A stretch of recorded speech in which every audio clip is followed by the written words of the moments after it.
kami akan menjelaskan tentang bioteknologi konvensional. Latar belakang. Bioteknologi adalah ilmu terapan yang memanfaatkan prinsip biologi dan makhluk hidup untuk menghasilkan produk bermanfaat. Menurut Sardjoko 1991, bioteknologi melibatkan proses biologis mikroorganisme demi kepentingan manusia. Fermentasi, salah satu proses dalam bioteknologi, adalah produksi energi dalam kondisi anaerob melalui enzim, menghasilkan produk dengan energi kimia yang belum sepenuhnya teroksidasi. Fermentasi kurang efisien dibandingkan respirasi aerobik karena hanya menghasilkan 2 ATP per molekul glukosa, sedangkan respirasi aerobik menghasilkan 36 ATP. Contoh produk fermentasi di Indonesia adalah roti kukus yang dibuat dengan ragi untuk menghasilkan tekstur lembut dan rasa khas. Praktikum ini bertujuan mempraktikkan bioteknologi dengan membuat roti kukus fermentasi. Tinjauan pustaka. Fermentasi adalah proses mengubah substrat menjadi produk tertentu dengan bantuan mikroba. Digunakan dalam pembuatan berbagai makanan dan minuman, termasuk roti kukus. Roti kukus dibuat dengan fermentasi ragi, Saccharomyces cerevisiae, yang mengubah gula dalam adonan menjadi alkohol dan gas karbon dioksida, membuat roti mengambang, lembut, dan bergizi. Tepung yang digunakan mengandung karbohidrat tinggi dan sedikit protein. Roti kukus mengandung nutrisi penting seperti karbohidrat, lemak, protein, dan vitamin B kompleks, menjadikan makanan sehat dan mudah dicerna untuk segala usia. Tahapan pembuatan roti kukus. Pembuatan roti kukus melibatkan beberapa tahapan, yaitu yang pertama, pemilihan dan pengayakan tepung. Tepung yang digunakan harus berkualitas baik, bebas kotoran, dan halus. Pengayakan bertujuan untuk memastikan tepung merata dan bersih. Yang kedua, pencampuran atau pre-fermentasi. Tepung dicampur dengan air, gula, ragi, dan telur. Ragi mulai bekerja meningkatkan adonan dan memulai fermentasi awal, mengurangi pH untuk mendukung perkembangan ragi dan mencegah kontaminasi bakteri. Yang ketiga, proses pengadukan. Mengaduk adonan bertujuan untuk meratakan bahan dan mengembangkan gluten agar adonan elastis serta bisa menahan gas hasil fermentasi. Yang keempat, pengistirahatan adonan.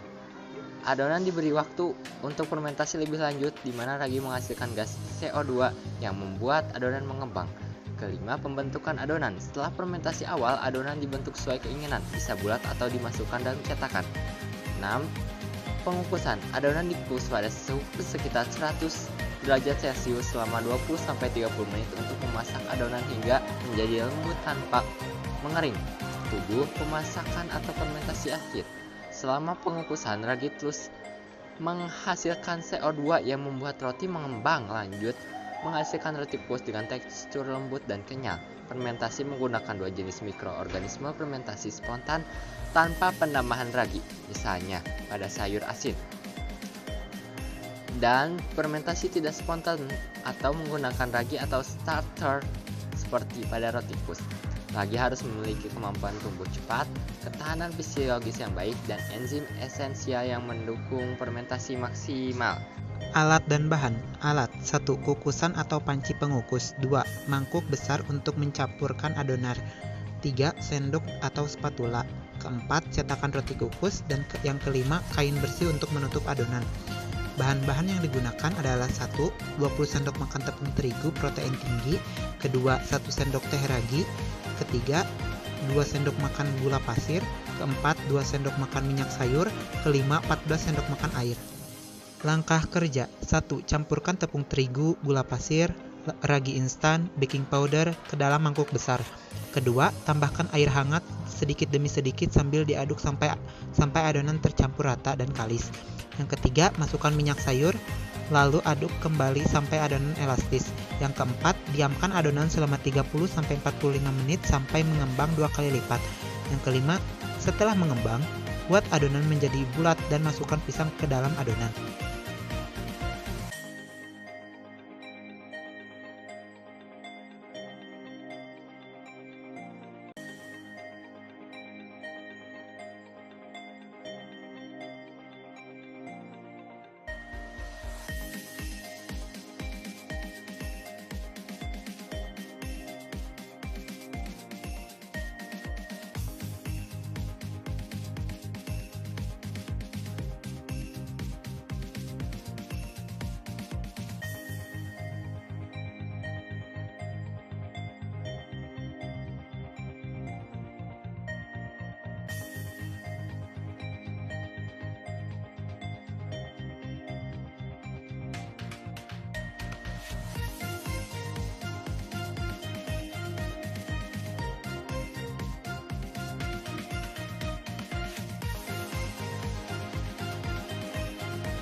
Tekstur lembut mengembang dengan sempurna. Fermentasi menggunakan ragi menghasilkan gas karbon dioksida yang mengembang, memberikan tekstur lembut pada roti kukus. Rasa manis, tidak ada rasa asam yang berlebih. Penjelasan proses fermentasi yang dikendalikan dengan tepat menghasilkan rasa manis yang pas, tanpa rasa asam yang disebabkan oleh fermentasi berlebihan. Aroma, hasil pengamatan wangi khas fermentasi yang pas. Penjelasan aroma fermentasi yang dihasilkan oleh ragi memberikan wangi khas yang menggugah selera, menandakan bahwa fermentasi berjalan optimal. Penampilan, warna cerah, tidak ada bagian yang gosong. Penjelasan roti kukus terlihat mengembang dengan warna yang cerah dan rata, tanpa adanya tanda-tanda pembakaran atau penggumpalan bahan. Keberhasilan fermentasi, gas yang dihasilkan cukup untuk mengembangkan adonan. Penjelasan, gas CO2 yang dihasilkan dari proses fermentasi oleh ragi konvensional bekerja dengan baik dalam mengembangkan adonan roti kukus. Kesimpulan, pada percobaan pembuatan roti kukus, bioteknologi konvensional berbasis fermentasi berhasil menghasilkan roti dengan tekstur lembut, rasa manis yang pas, dan aroma fermentasi yang khas. Ragi sebagai agen fermentasi mengubah gula menjadi gas karbon dioksida yang membuat roti mengembang. Penampilan roti juga menunjukkan keberhasilan dengan warna cerah dan tekstur merata. Hal ini membuktikan bahwa bioteknologi konvensional, terutama fermentasi, efektif dalam pembuatan makanan bernutrisi, enak, dan aman dikonsumsi.